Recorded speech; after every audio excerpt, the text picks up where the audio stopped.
half of you. Divide here.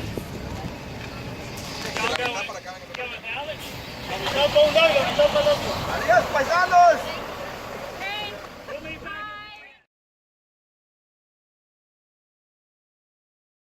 Try to do the same with our animals. So we're going in here to the large animal hospital. We just renovated our lobby. My name's Monica, if anyone has questions. Thanks, Kat. Thank you. You don't have to hold it for all these. Okay, thank you. And if you just want to come in here and wait in here, I'll lead the way. Just come through. We have had an elephant, but the majority of our animals are horses and cows. We have all sorts of facilities and exam rooms. This is one of our exam rooms. If you just want to glance in as you walk through, you can see there's the stall there for holding a horse. This is I believe our emergency exam room, right? And it plugs into the door. So Yes. Obviously for urgency.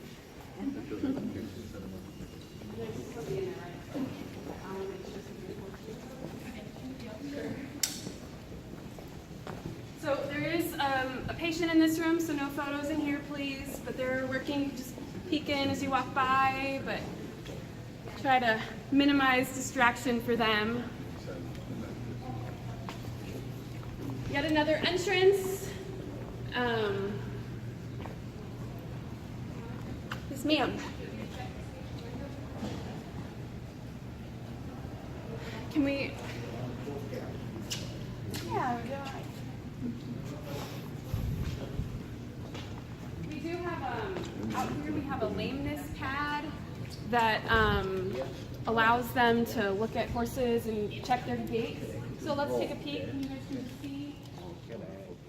Help contain any outbreaks. We're really proud that we've never had any kind of outbreak in the small or large animal hospital. You guys aren't going to see it today, but we also have a world-class small animal hospital that treats cats, dogs, and tigers, and penguins, and you name it. So pretty much any animal that you can think of, we've treated. Students can specialize. So we have the DVM students that come through here can choose to specialize in large or small animal medicine. We have about a total of 500 total DVM students, about 140 per class. It's very competitive. We're the only College of Veterinary Medicine in the state of Texas.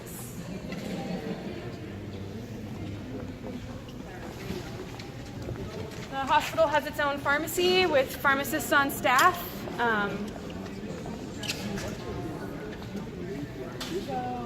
This way. How are you? What is the song say? I'm giving it to her. She's we have an intensive care unit for animals. We're not going to go in there just because it's lots of important things are happening there for the animals' rehabilitation. But just like you would see in a human hospital, we have special stalls for animals that need extra monitoring and stabilization.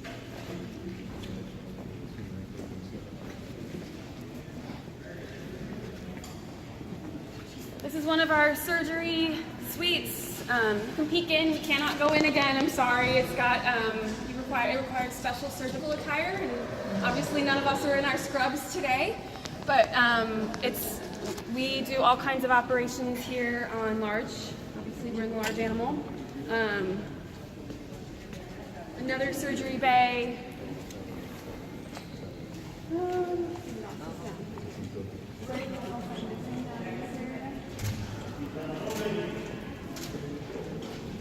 And did you guys are just doing this building. You can see on the way in, did you guys see the building with the statue in the front or no?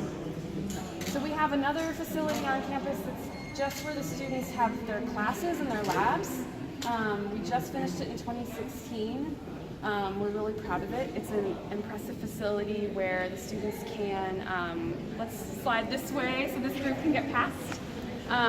So we have our anatomy lab in there. We do pathobiology, parasitology, The students in the DVM program go through 4 years here in the States. I don't know what it is in other countries, but and they do have to have an undergraduate degree on top of that.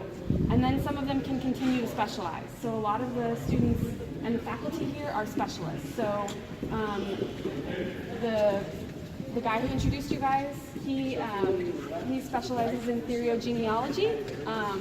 But everybody seems to have specializations here. We're really proud of that. In small, we have dermatology, ophthalmology, neurology, you name it. It's just like human medicine. It's really impressive. All right, we're going to go this way.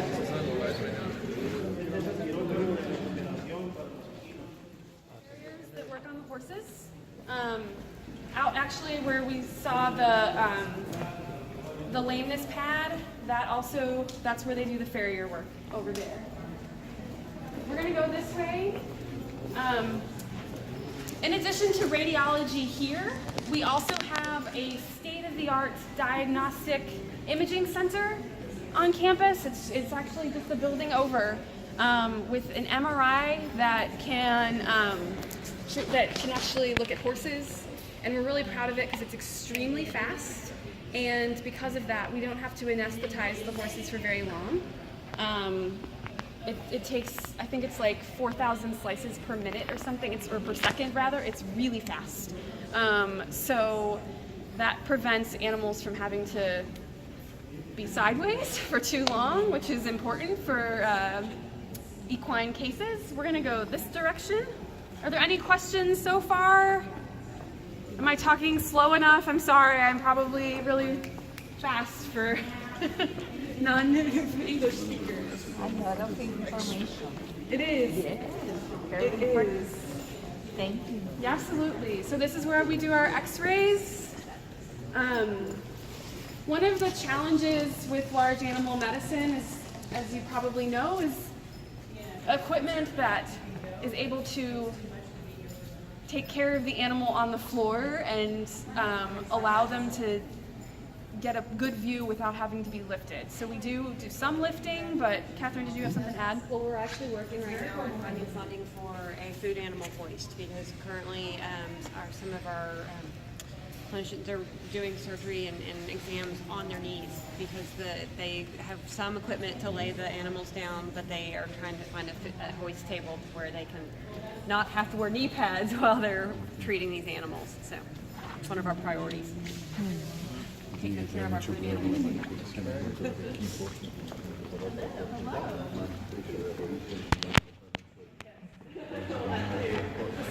This is more diagnostic radiology. If you guys want to peek in, you're welcome to peek in.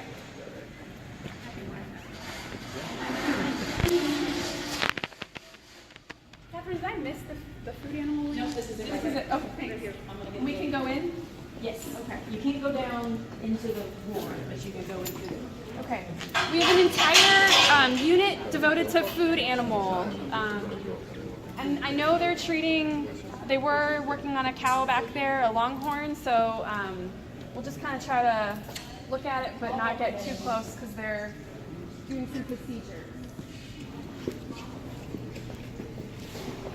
We have all these holding stalls so the animals can come through and walk through safely, so it's safe for the folks that are working on them. We also have a goat that is a designated blood donor goat. So ruminant animals have, some of the stalls are back through there. Ruminant animals have special conditions that sometimes require blood donations, and so we have a goat that does that for his fellow ruminants.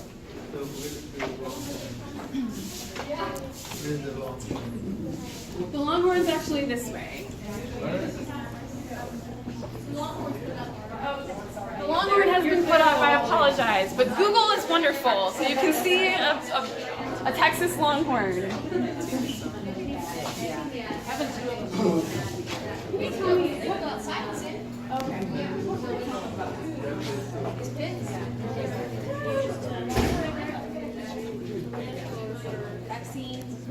vaccines and trims and things. So over here we have some of our pens for doing vaccines and hoof trims. These lift the animal, so it helps these guys access their feet, their hooves. The long arm is just in there, and we'll take a look out back so you guys can get to see it. Oh, is there more? Another one coming? Oh, the goat. Oh, there's a goat. No photos, please. Okay. But yes, there's one of our little goats. And are you a tech? We're a teaching hospital, so we help these students get to learn and perfect their craft before they go out into the real world. We're really proud of the caliber of the students that we have here. We, as I mentioned, we're really competitive. So the students that come here are from all over Texas and the United States, and we select the best of the best. We also really focus on training them to not only work with animals, but be able to explain medicine to the clients and to the owners. So we have an entire communications lab where the students can actually do simulations of talking to an owner about what the problem is and making sure that they explain it in such a way that maybe a non-medical person can understand it. So that's something that we focus on as well. And we, within our small animal department, we have a lot of models that are really lifelike. We're really proud of some of these models that they can work on. It's an entire simulation lab where we have dogs that actually pump fake blood, and they can actually be stitched up just like a real dog, and they can be reused over and over.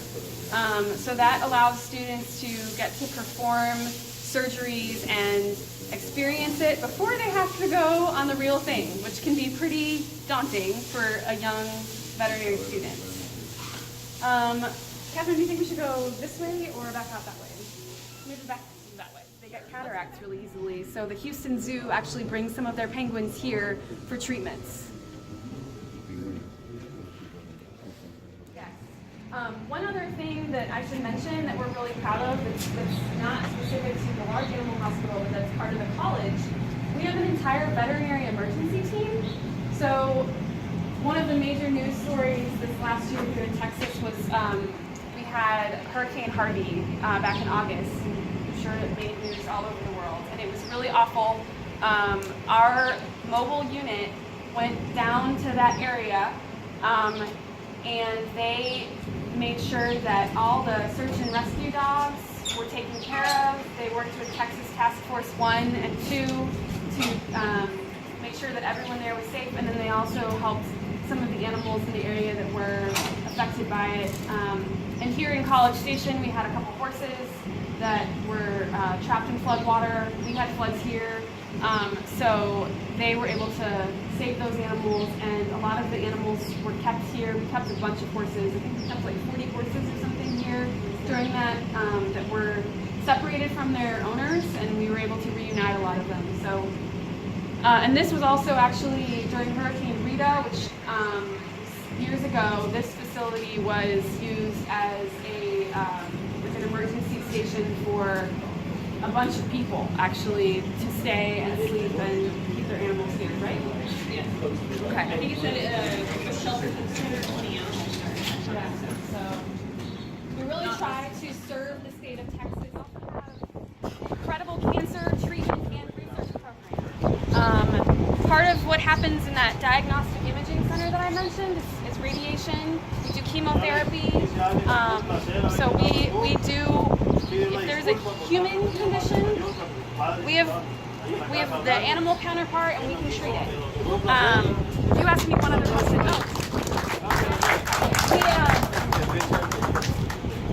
The founding father of the college, you asked about epidemics. There's something called Texas cattle tick disease, and he was known for researching that, and it was a problem in Texas. It was a big problem, and because of his work, he's pretty much eradicated it in Texas, and now it's just on the Texas-Mexico border. So we really don't see it as much as we used to. And his name was Mark Francis. And what about alternative medicine in animal? So we do have our orthopedic service. We have a treadmill that our dogs can use, and then we also are starting. I believe they're starting to do more with acupuncture. I believe. Yeah. Yeah, I think they are doing more with acupuncture. You're starting to see more of that. So, thank you. Those are great questions. Yeah. Are there any other questions?